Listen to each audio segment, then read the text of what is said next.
The reason that I'm running for mayor is that I believe there is a better way to approach the process.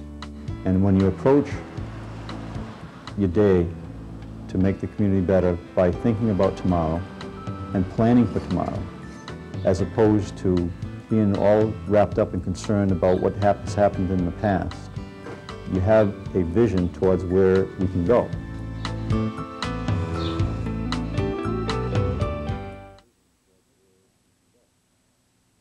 We have a good town. The town is a good town. We don't have major problems, but like anything else, it could be better. There's room for improvement no matter what we do.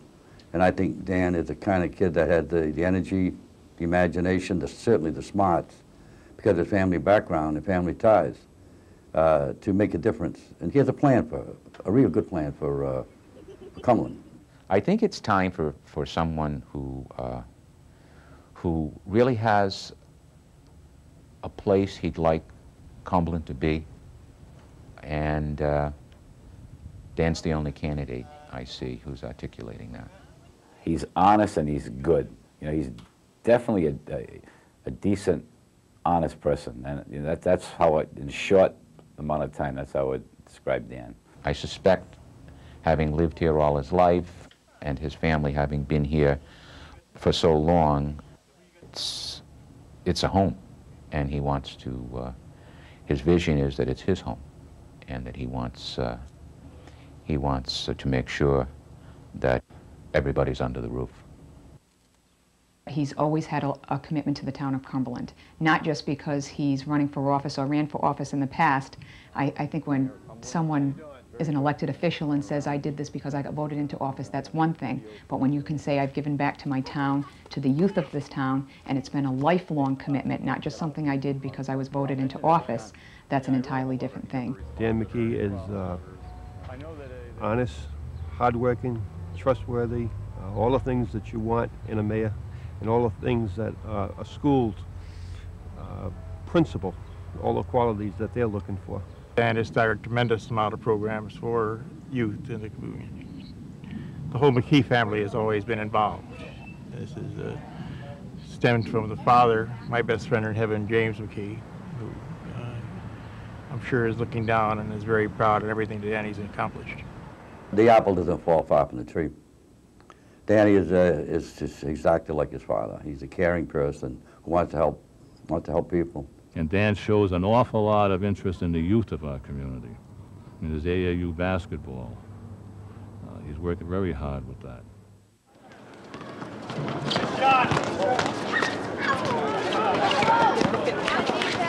Hands up right now! People think that students haven't cared about mayor races because maybe the mayor candidates haven't cared about them before. Maybe their points of interest haven't been brought up in the mayor races, so maybe that's why they haven't been so concerned with mayor races and what's going on in their town, politics in particular. Dan, as far as no matter what it is, he negotiated, was a stalemate between the school department, and he stepped in and tried to get things going on that so he can work with people. The two sides were at a legitimate impasse. We couldn't break the ice. Dan, in my opinion, broke the ice. He set up established communications between the school committee chairman and myself.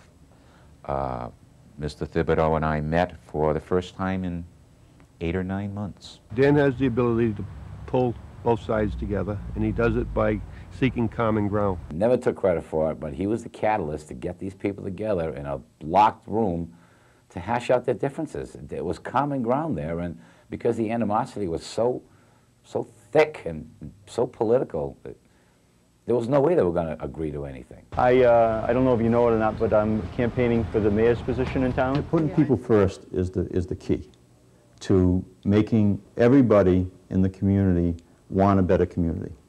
Once they believe that that's something they want, then every issue in the community becomes everybody's. The present administration wanted to put down a $2 tax increase, or $1.98, and he said that we didn't need it, and then after finding out, doing the research on it, it was illegal to do that. Yes, that was the area there that he saved the taxpayers quite a bit of money. I don't think the people in the town of Cumberland could afford the $1.98, the $2 tax rate.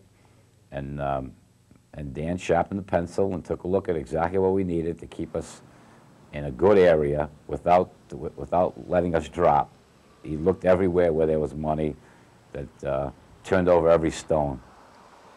I have no doubt that Dan could manage the finances of this town better than any mayor that I since I've been in the town. Dan McKee's business background makes him a good fit for, you know, running a $35–45 million budget. Danny's business is important, but his community is important, and his integrity is just outstanding. And this is one of the reasons that I just feel he'll be outstanding as the new mayor. The thing that I would bring to the table that others may have tried to do, but I have already achieved that, is that I can get people to the table because they trust me, they believe me, and as a result they know that they can all sit around the table, have a particular point of view on a subject, but know that when the discussion's over, that they can agree on doing the best thing. And that's one of the things that I liked about Dan is some of the things he voted on, I voted against, and some of the things that he voted on, I voted for. But he never held a grudge. He just said, "Hey, that's your personal opinion," and that's the way I felt. And if you're around a table and having a discussion on something, if you disagree on something, that works out fine. You can still walk away, and you're still going to be friends. It's just nice to bring different opinions.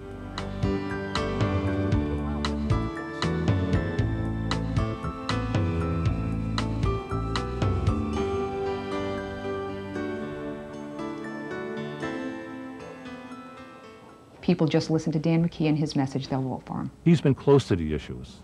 He sits on that council, he hears things, he knows what has to be done. And I think he has the spirit and the drive to do it. It's not about him, it's about making Cumberland better at the same time.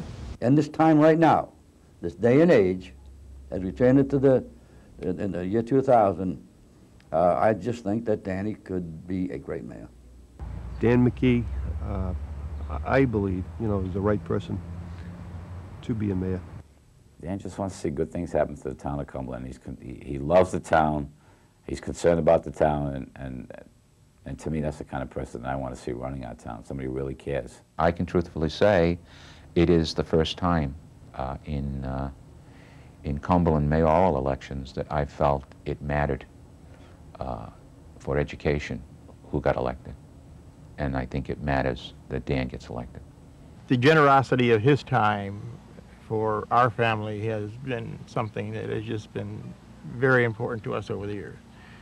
We've had some unfortunate things, but my oldest boy, who is a quadriplegic, and Dan has been so supportive to Peter over the years, and it's just been I can't tell you how much I and my whole family think of Dan, and the town will have a wonderful leader. Leadership in Cumberland is about making everybody's life better. And to do that, to be a good leader, you need to be a good listener. You need to be someone who can create trust, can create believability. It needs to be someone who can develop ideas.